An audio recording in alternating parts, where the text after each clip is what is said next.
Yeah. Well, moving on now, officers of the Rapid Response Squad were attacked by hoodlums in Lagos yesterday. The police officers who were said to be going on their own when they were caught in the attack at the Butameta area of the state, and some officers were injured, and 2 trucks and a Hilux van belonging to them were also damaged. Meanwhile, the injured officers are receiving treatment at the State Criminal Investigation Department Clinic. In Benin City, the Ubekun police station also came under attack. Some hoodlums set vehicles and parts of the facility on fire. They were also seen moving materials out of the station.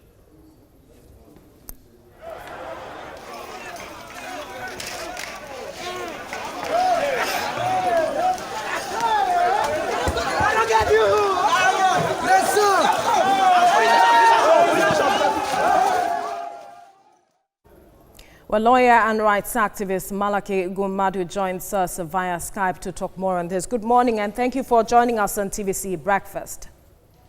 Good morning. It's my pleasure.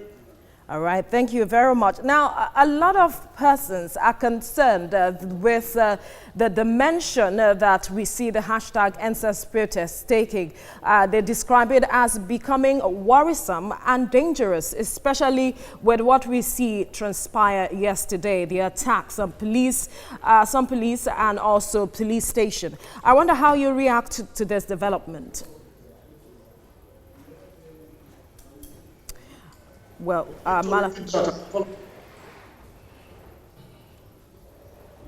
All right, Malaki, can you hear me?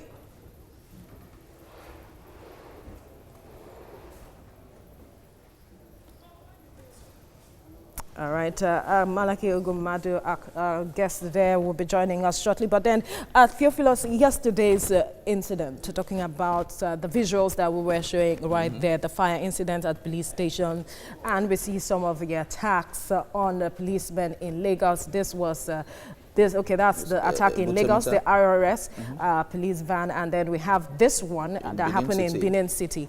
I wonder how you react to this, because it's seemingly becoming concerning for a lot of Nigerians with the dimension this is taking. Yes, it's quite worrying, because a lot of people, the protest has been going on peacefully so far, but you see, we've been warned about the infiltration of hoodlums into this peaceful protest. But let's have Malaki, of course, have his own view on Gumadu. All right, Malaki, I was asking before we had that interruption what your reaction is to the developments we saw in Benin City and even in Lagos State, talking about the attacks on policemen and the police station. A lot of persons are concerned that the protest is beginning to take a worrying and dangerous dimension. Well, it is unfortunate. It is altogether not expected, because it hasn't happened this way before. This is a fortnight now that the Nigerian civil populace has engaged without stop for a protest for the restoration of their dignity. And there are so many factors at play at the moment, but I must not fail to commend the Nigerian youths for sustaining what has now gone down in history as the most formidable movement of the people for the survival of their own generation.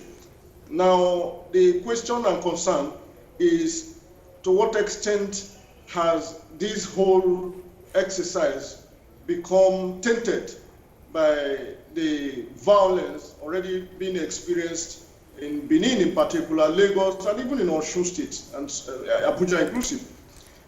Now, my reaction would be that we have seen in the first week, going to 12 days, the discipline, the organization, the creativity, and the resilience of the Nigerian people. We have seen that these people are not just organized, they are focused on what they are asking for.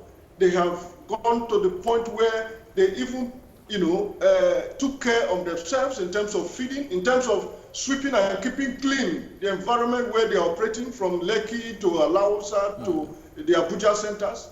We have seen a refusal to allow infiltration of politicians. We have seen serious efforts to keep themselves aligned together and focus on it. Now, where is this coming from? That should be the concern.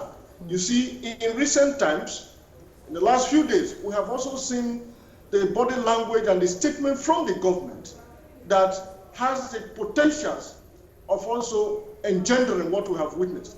Only that same yesterday, you heard of the statement from the military talking about conducting the crocodile smile. You heard of the statement from the Minister for Information and Culture lampooning the youth and urging them to retreat, and that there will be consequences if they continue. Okay, you Malachi. have also heard from, yeah. So you, from what you have said, you believe all of this is a ploy to destroy or denigrate the work that the youths are, the protest, the peaceful protest of the youths? The point I make is that given the standard and degree of organization that we have seen, given the discipline that they have displayed, given their focus on the issues, it is most likely that these are fifth communists. I mean, if you take the Benin case, for example, you could see that those were actions by hoodlums.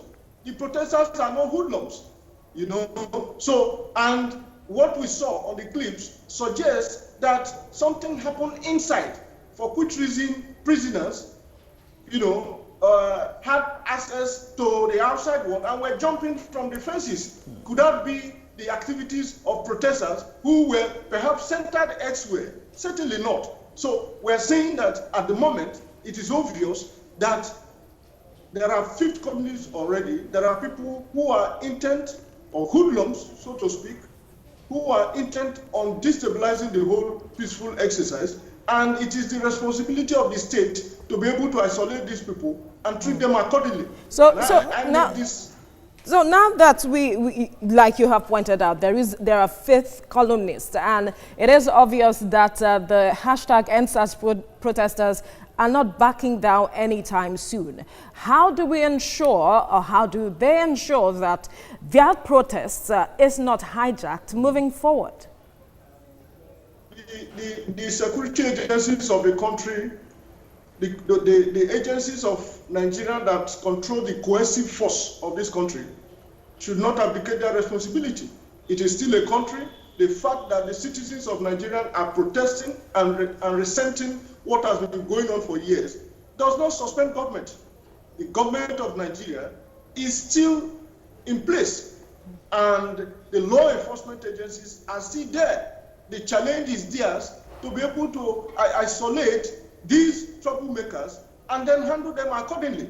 The fact must be known that the rights of Nigerians to peacefully assemble and express themselves under sections 30 and 40 of the Constitution have not been abrogated. It has not been suspended.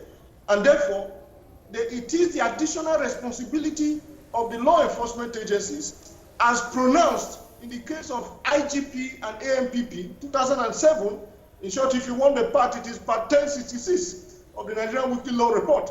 In that particular case, the Court of Appeal imposed an additional responsibility on the law enforcement agencies to provide security and guidance for protesting youths. Now that the protest is going this way, how can the protesters ensure that the hoodlums who are trying to invade or hijack the protest do not get their way?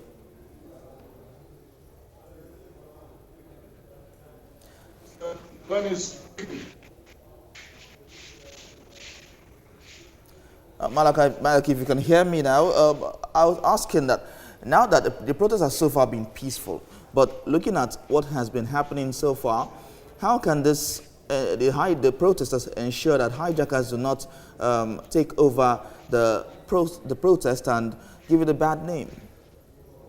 Well, that again goes back to the level of organization and focus. It's not a tea party. I personally have been involved in organizing protests and rallies in this country right from the 90s.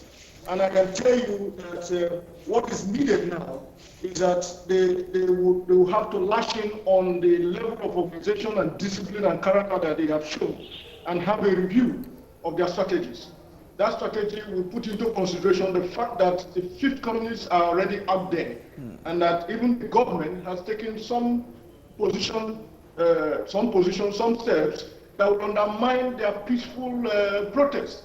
Make no mistake about it, this has lasted for almost a fortnight now. We've not seen this level of violence until just the last 2 days. What is that those who are in the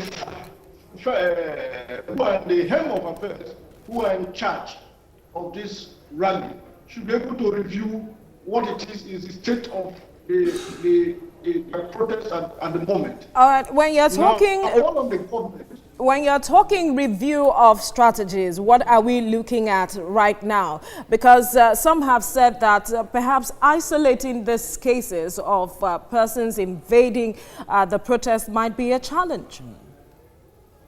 Well, that challenge should be above the coercive forces in this country. The challenge of isolating criminals who have otherwise infiltrated or rather disrupted the peaceful protests of Nigeria should not be too challenging for the entire coercive forces, including the Nigerian police.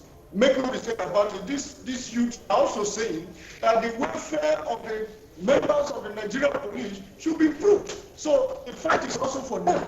They should take proactive steps. And it is easy. I want to believe that in Berlin in particular, it is not the protesters that went to the prison. So who are these people who invaded the prison? To what extent can they completely overwhelm the Nigerian police force in rounding them up? The same thing in Osun, the same thing in Abuja, and here even in Lagos. So the police has an added responsibility in a democratic setting to guard and protect and ensure that peaceful protests are not hijacked as they are calling out to be. So that in my view is the review that I'm talking about, and it can be part of the demand. They can put that straight forward as part of the demand, almost immediately, demanding that the Nigerian state must ensure that given the discipline and the peaceful nature of their protest, they must guarantee the peace that will ensure that they continue with their peaceful protest until they get their results. And I think this can be taken up by the government. The government can do it. They're already setting up judicial panel of inquiries. They've already disbanded SARS. In short, I would also say call upon them to give situation reports, just as what they're doing with the COVID, on a daily basis, where some of these issues can come on board, and the government will take a position. And that position would be that no person is allowed to disturb the peaceful rally of the Nigerian people. All right, rights activist Malachi Ugumadu, thank you so much for talking to us.